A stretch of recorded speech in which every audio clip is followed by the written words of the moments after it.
Another MWR trip with the Navy. When living in the western part of the United States, you always almost have to drive through a desert to get someplace. Arriving, we set up camp, and I busted out the hammock with one other.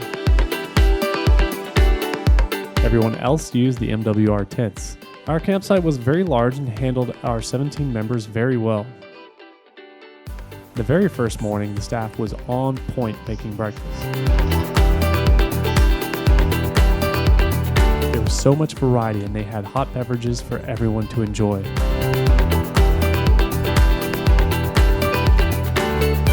After breakfast, they set up a table for everyone to make their lunch for the day. So many varieties made it super pleasant for everyone to get what they wanted. Everyone made sure to prepare their water source for the hikes as well. Coming up to the gates, we were excited to see a small line to get in. Because we were all in the military, the ranger station check went smooth. Arriving at the market location, we all got out and listened to the brief given by the MWR staff. Here, options were given to the Navy members on where they could hike at.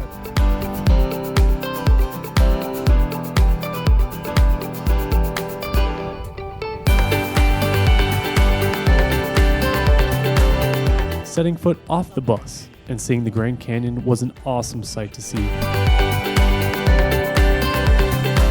Everyone crowded around the side for a picture of the scenery. The group I was in decided to do Bright Angel Trail. This one was one of the more difficult hikes to do and proved to be throughout the day. Starting out, all of us could not believe we were hiking into the massive, beautiful canyon. Everyone had it in mind to hike to the plateau point. This stretch is 12,000 miles in length and is 3,080 feet elevation. The hike usually takes people 9 to 12 hours. The trail itself was well maintained and graded for stock, making it easy to hike down. The wide views of the inner canyon and distant formations distracted everyone from just how far we had hiked. Considering that it was early summer and a much hotter day out, we needed to be careful going down the whole way. The little shade we did get, we were grateful for. Along the way, we came across tunnels that encompassed the trail. These reminded me of some far-off lost civilization in the Middle East.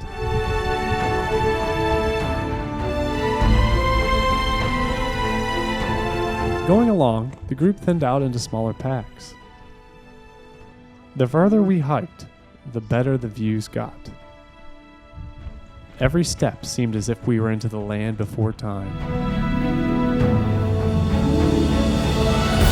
The trail snaked along the canyon sides, traveling ever deeper towards the Colorado River.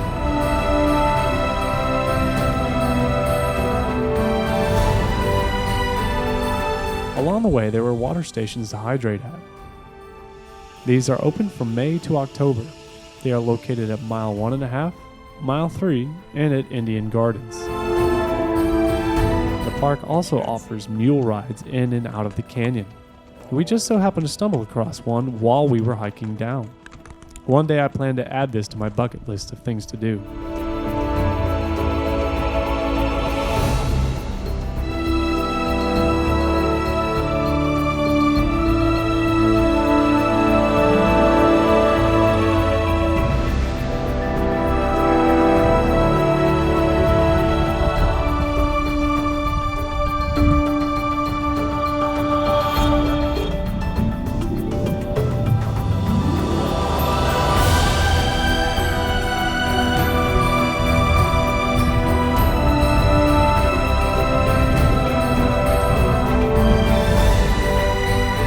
After some time, we came across the 3-mile shelter, where we resupplied with water and took a break in the shade.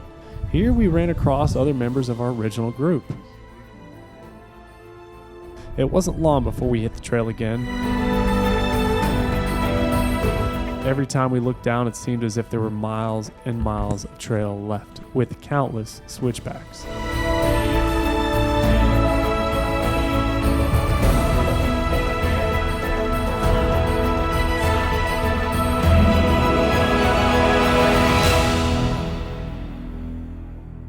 With the sun being out and beating down on us, I eventually grew hot and took off the shirt. The hike was really starting to get hot and dusty. Further in, we found two of our own once again, resting in the shade. Never in my life have I seen such giant natural beauty such as this. Deep down, I took in every part of the hike to remember with me as long as I live. Eventually, I came to Indian Gardens and started the hike out. I knew that I wouldn't make the last bus back to camp if I kept going to the end.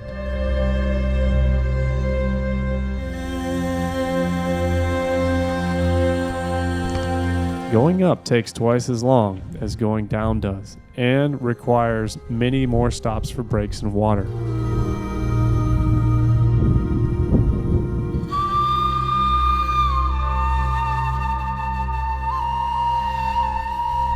Every step is a chore, but one step closer to the top.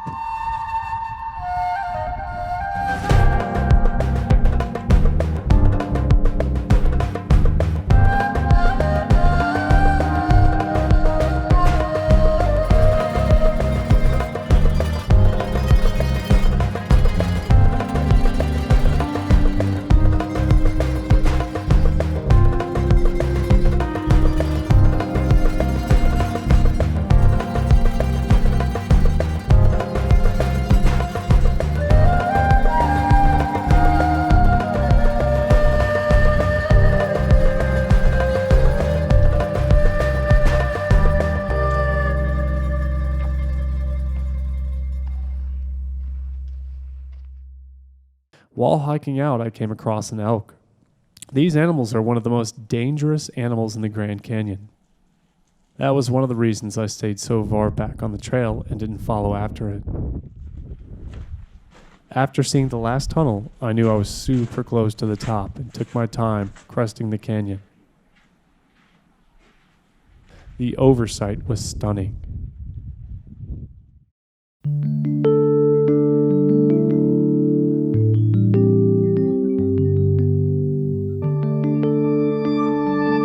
The next morning, MWR was kind enough to take us to the sunrise before our hike.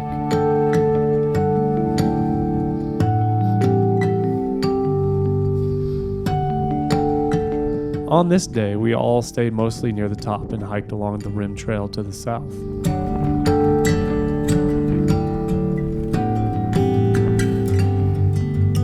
Along the way, we made countless stops to take in the scenery.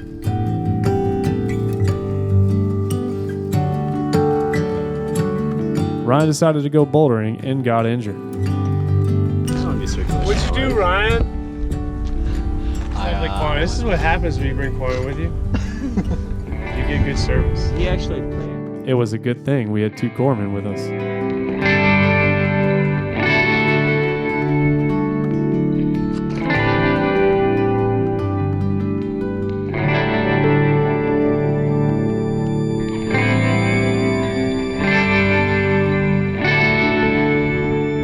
The best thing about being in nature is the way it makes you feel.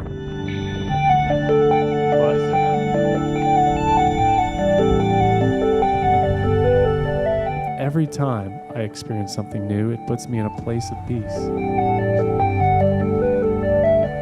I hope one day all of you watching can make a trip to the canyon if you haven't done so already.